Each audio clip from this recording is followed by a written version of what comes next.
اس حصے میں آپ سنیں گے بت پرستی اور شرک کی ابتدا کب اور کیسے ہوئی، نوح علیہ السلام کا نام و نسب اور قرآن مجید میں تذکرہ، نوح علیہ السلام کی قوم کو دعوت توحید، قوم کی ہٹ دھرمی اور مومنین کا استہزاء، 950 سال کی بے مثال جد و جہد کے باوجود قوم کا عذاب پر اصرار، نوح علیہ السلام کی قوم کے خلاف بد دعا اور اللہ کی طرف سے کشتی بنانے کا حکم، نوح علیہ السلام کا بیٹے سے مکالمہ اور بیٹے کی غرقابی، نوح علیہ السلام اور ان کی قوم کو شکرانے کا حکم، نوح علیہ السلام کی اولاد کتنی تھی، طوفان کے بعد آپ کتنی دیر زندہ رہے اور کہاں فوت ہوئے، جامع اور مفصل تذکرہ۔ تو آئیے سنتے ہیں دارالسلام اسٹوڈیو لاہور پاکستان سے قصص الانبیاء کا چوتھا حصہ، شرک کا آغاز۔ پیشکش محمد طارق شاہد۔ آدم علیہ السلام کے بعد 1000 سال تک توحید پر قائم رہنے کے بعد ان لوگوں میں بت پرستی اس طرح شروع ہوئی کہ ان برے لوگوں میں بعض نیک لوگ بھی تھے۔ یہ برے لوگ ان نیک لوگوں سے بہت محبت کرتے تھے اور ان سے تقرب حاصل کرتے تھے، ان کی شان میں بہت مبالغہ کرتے تھے، جیسا کہ آج کل بعض لوگ علماء اور صالحین کی مدح سرائی میں زمین و آسمان کے قلابے ملاتے ہیں۔ یہی چیز بعد میں شرک کا ذریعہ بنی۔ امام بخاری رحمۃ اللہ علیہ نے سورہ نوح آیت 23 میں اللہ کے فرمان وَقَالُوا لَا تَذَرُنَّ آلِهَتَكُمْ وَلَا تَذَرُنَّ وَدًّا وَلَا سُوَاعًا وَلَا يَغُوثَ وَيَعُوقَ وَنَسْرًا، اور انہوں نے کہا کہ ہرگز اپنے معبودوں کو نہ چھوڑنا اور نہ ود اور سوا اور یغوث اور یعوق اور نصر کو چھوڑنا۔ کی تفسیر کرتے ہوئے ابن عباس رضی اللہ عنہما سے روایت کی ہے، وہ فرماتے ہیں کہ یہ نوح علیہ السلام کی قوم کے بعض نیک آدمیوں کے نام ہیں۔ جب وہ فوت ہو گئے تو شیطان نے ان کی قوم کے دل میں یہ بات ڈال دی کہ جہاں وہ حضرات بیٹھا کرتے تھے وہاں ان کے بت بنا کر رکھ دو اور ان کو وہی نام دو جو ان بزرگوں کے تھے۔ انہوں نے ایسا ہی کیا اور پتھر کے بت بنا کر ان کے نام ان بزرگوں والے رکھ دیے۔ اس وقت تو بتوں کی پوجا نہ ہوئی، لیکن جب یہ لوگ فوت ہو گئے اور علم مٹ گیا تب ان کی پوجا ہونے لگی۔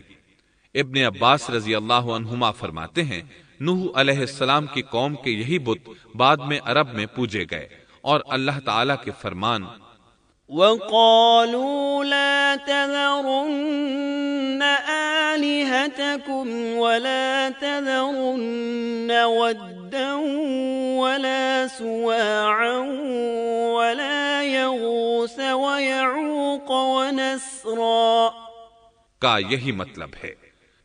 یعنی ان نیک بزرگوں کے بت بنا لیے گئے اور آہستہ آہستہ ان کی پوجا شروع کر دی گئی، اور سب لوگوں نے ایک اللہ کی عبادت سے انکار کر دیا۔ نوح علیہ السلام اکیلے اس دنیا میں موحد اور توحید پرست باقی رہ گئے۔ نوح علیہ السلام کا نسب کچھ یوں ہے: نوح بن لامک بن متو شلح بن ادریس۔ اس طرح ادریس علیہ السلام ان کے پردادا ہوئے۔ اس وقت لوگوں کی عمریں بہت طویل ہوتی تھیں، اس لیے ہم کہہ سکتے ہیں کہ ادریس علیہ السلام کئی 100 سال زندہ رہے اور نوح علیہ السلام 1000 سال سے بھی زیادہ عرصہ زندہ رہے۔ عمریں لمبی ہونے کی وجہ سے ادریس علیہ السلام اور نوح علیہ السلام کے درمیان کافی مدت بنتی ہے، اور اسی مدت کے دوران کفر و شرک نے زور پکڑا اور بتوں کی عبادت شروع ہو گئی۔ تب اللہ تعالیٰ نے نوح علیہ السلام کو زمین میں مبعوث فرمایا۔ ابن عباس رضی اللہ عنہما سے روایت ہے کہ نبی صلی اللہ علیہ وسلم نے فرمایا آدم علیہ السلام اور نوح علیہ السلام کے درمیان 10 قرن تھے۔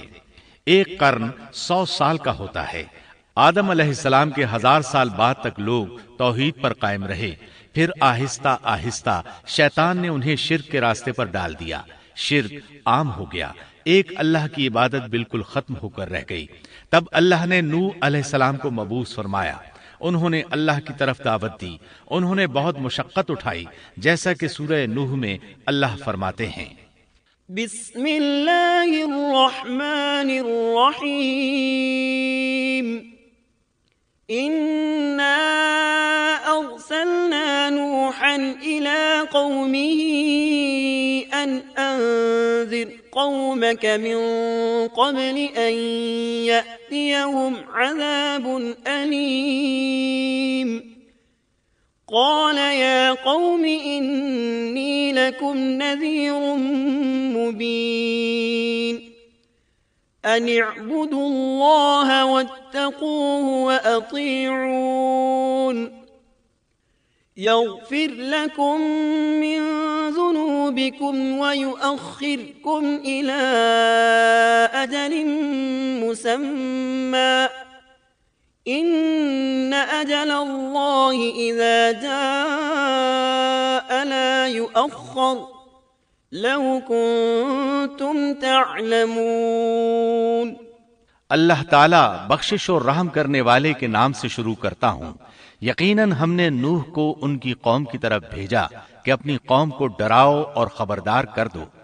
اس سے پہلے کہ ان کے پاس دردناک عذاب آ جائے۔ نوح نے کہا اے میری قوم، میں تمہیں صاف صاف ڈرانے والا ہوں کہ تم اللہ کی عبادت کرو اور اس سے ڈرا کرو اور میرا کہنا مانو، تو وہ تمہارے گناہ بخش دے گا اور تمہیں ایک وقت مقررہ تک چھوڑ دے گا۔ یقیناً اللہ کا وعدہ جب آ جاتا ہے تو موقوف نہیں ہوتا، کاش تمہیں سمجھ ہوتی۔ نوح علیہ السلام تبلیغ کے سلسلے میں سخت محنت کرتے، دن رات لوگوں کے گھروں اور ان کے اجتماعات میں جا جا کر انہیں دعوت دیتے۔ آپ انہیں اعلانیہ اور پوشیدہ طور پر دعوت دیتے، یہاں تک کہ دعوت دیتے دیتے انہیں 950 سال گزر گئے، لیکن سوائے چند لوگوں کے کوئی ایمان نہ لایا۔ تب انہوں نے اللہ سے دعا کی، اے میرے اللہ، میں نے اپنی قوم کو دن رات تیری طرف بلایا، لیکن میرے بلانے سے یہ اور زیادہ بھاگنے لگے۔ انہوں نے اپنے کانوں میں انگلیاں ٹھونس لیں، اپنے اوپر کپڑے اوڑھ لیے اور کہنے لگے ہم تیری شکل دیکھنا نہیں چاہتے۔ میرے اللہ، یہ لوگ تیری باتیں سننا پسند نہیں کرتے۔ میں نے پھر بھی ان سے کہا اپنے مالک سے بخشش طلب کرو، وہ بڑا بخشنے والا ہے۔ اس وقت نوح علیہ السلام کی قوم میں ایک بادشاہ تھا، وہ بہت مغرور تھا۔ وہ قوم سے کہنے لگا نوح کی باتوں پر کان نہ دھرنا اور نہ اس سے بحث کرنا،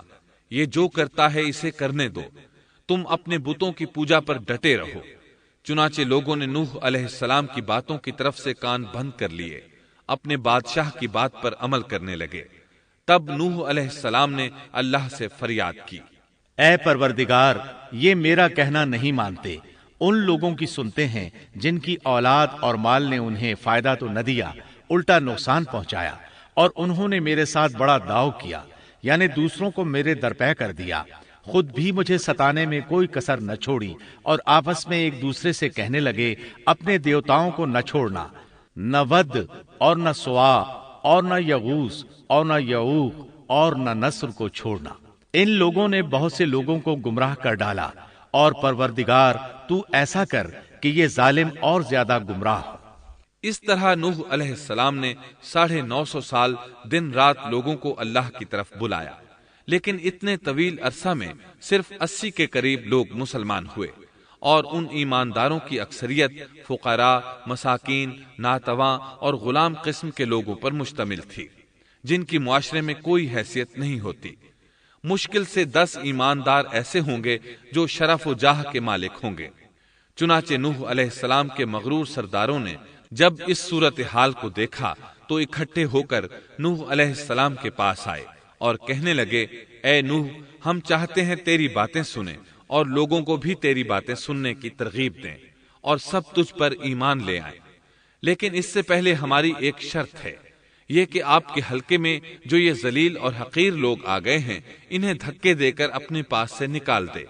اس لیے کہ ہم اپنی قوم کے سردار، چودھری اور مقام و مرتبے والے لوگ ہیں،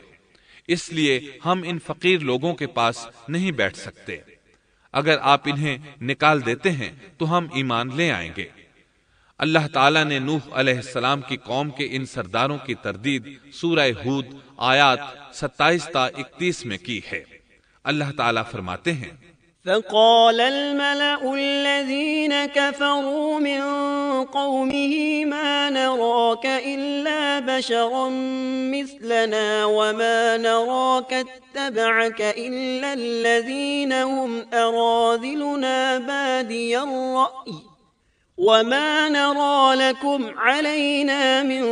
فضل بل نظنكم كاذبين قال يا قوم أرأيتم إن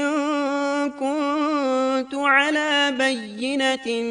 من ربي وآتاني رحمة من عنده فعميت عليكم أنلزمكموها وأنتم لها كارهون۔ کافر سردار نوح سے کہنے لگے ہم تو یہی دیکھتے ہیں کہ تو ہماری طرح ایک آدمی ہے اور یہ بھی دیکھتے ہیں کہ صرف ان لوگوں نے تیری پیروی کی ہے جو ہم میں رذیل ہیں، وہ بھی اوپر کی عقل سے، اور ہم تو تمہیں کسی بات میں اپنے سے زیادہ نہیں پاتے بلکہ تمہیں جھوٹا خیال کرتے ہیں۔ نوح نے کہا اے سردارو بتلاؤ تو صحیح، اگر میں اپنے رب کی طرف سے جو دلیل آئی ہے اس پر قائم ہوا اور اس نے اپنی مہربانی سے مجھے سرفراز کیا اور تم سے وہ چھپی رہی تو کیا زبردستی میں اسے تمہارے سر منڈ دوں گا حالانکہ تم اس سے بیزار ہو۔ وَيَا قَوْمِ لَا أَسْأَلُكُمْ عَلَيْهِ مَالًا إِنْ أَجْرِيَ إِلَّا عَلَى اللَّهِ وَمَا أَنَا بِطَارِدِ الَّذِينَ آمَنُوا إِنَّهُمْ مُلَاقُو رَبِّهِمْ وَلَكِنِّي أَرَاكُمْ قَوْمًا تَجْهَلُونَ وَيَا قَوْمِ مَنْ يَنصُرُنِي مِنَ اللَّهِ إِن طَرَدتُّهُمْ أَفَلَا تَذَكَّرُونَ وَلَا أَقُولُ لَكُمْ عِندِي خَزَائِنُ اللَّهِ وَلَا أَعْلَمُ الْغَيْبَ وَلَا أَقُولُ لَكُمْ إِنِّي مَلَكٌ وَلَا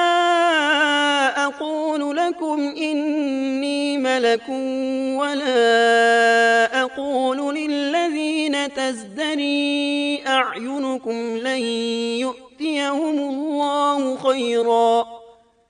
اللَّهُ أَعْلَمُ بِمَا فِي أَنفُسِهِمْ إِنِّي إِذًا لَّمِنَ الظَّالِمِينَ۔ میری قوم والو میں تم سے اس پر کوئی مال نہیں مانگتا، میرا ثواب تو صرف اللہ تعالیٰ کے ہاں ہے، نہ میں ایمانداروں کو اپنے پاس سے نکال سکتا ہوں، انہیں اپنے رب سے ملنا ہے، لیکن میں دیکھتا ہوں کہ تم لوگ جہالت کی بات کر رہے ہو۔ میری قوم کے لوگوں اگر میں ان مومنوں کو اپنے پاس سے نکال دوں تو اللہ کے مقابلے میں میری مدد کون کر سکتا ہے؟ کیا تم کچھ بھی غور و فکر نہیں کرتے؟ میں تم سے یہ نہیں کہتا کہ میرے پاس اللہ کے خزانے ہیں اور میں غیب کا علم بھی نہیں رکھتا، نہ میں یہ کہتا ہوں کہ میں کوئی فرشتہ ہوں، نہ میرا یہ قول ہے کہ جن پر تمہاری نگاہیں ذلت سے پڑ رہی ہیں اللہ تعالیٰ انہیں کوئی نعمت دے گا ہی نہیں، ان کے دل میں جو ہے اللہ اسے بخوبی جانتا ہے، اگر میں ایسی بات کہوں تو یقیناً میرا شمار ظالموں میں سے ہوگا۔ اس پر نوح علیہ السلام کی قوم اور اکڑ گئی اور وہ کہنے لگے اے نوح بس بہت ہو گیا، تو نے ہمیں بہت ڈرا دھمکا دیا، اب اگر تو سچا ہے تو جس چیز کا وعدہ تو ہم سے کرتا تھا اس کو لے آ۔ نوح علیہ السلام نے ان کی بات سن کر کہا عذاب لانا تو اللہ کا کام ہے، اللہ کو کوئی عاجز نہیں کر سکتا، اور جب اس کا عذاب آ جائے گا تو کوئی بھاگ نہیں سکے گا۔ اس کے بعد نوح علیہ السلام کی قوم کا ان سے آمنا سامنا ہوا تو انہوں نے ان سے کہا اے میری قوم اگر تم پر یہ گراں گزرتا ہے کہ میں تم میں رہتا ہوں اور تمہیں اللہ کی باتیں سنا رہا ہوں، تم اس سے چڑھتے ہو اور مجھے نقصان پہنچانے کے درپے رہتے ہو، تو سنو میں صاف کہتا ہوں مجھے تمہارا کوئی خوف نہیں، تمہاری کوئی پرواہ نہیں، تم سے جو ہو سکے کر گزرو، میرا جو بگاڑ سکتے ہو بگاڑ لو، تم اپنے شریکوں اور جھوٹے معبودوں کو بھی بلا لو۔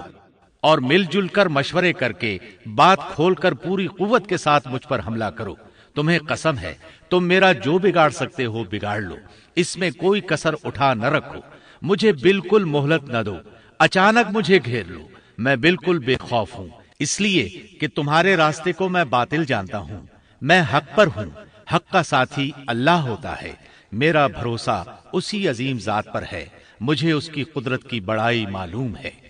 نوح علیہ السلام نے واضح الفاظ میں اپنی قوم کو چیلنج دیا، لیکن کسی میں طاقت نہ ہوئی کہ وہ نوح علیہ السلام کا مقابلہ کر سکے، چنانچہ کہنے لگے اسے چھوڑ دو، یہ مجنون اور بے وقوف ہے، نعوذ باللہ۔ بہرحال معاملہ اسی طرز پر چلتا رہا، یہاں تک کہ سال ہر سال گزر گئے، لیکن کوئی مسلمان نہ ہوا۔ پھر پہاڑ پر رہنے والے لوگ روز بروز برائی میں ترقی کرتے چلے گئے، اور جو لوگ شروع میں ایمان لائے تھے ان کے علاوہ اور کوئی شخص ایمان نہ لایا۔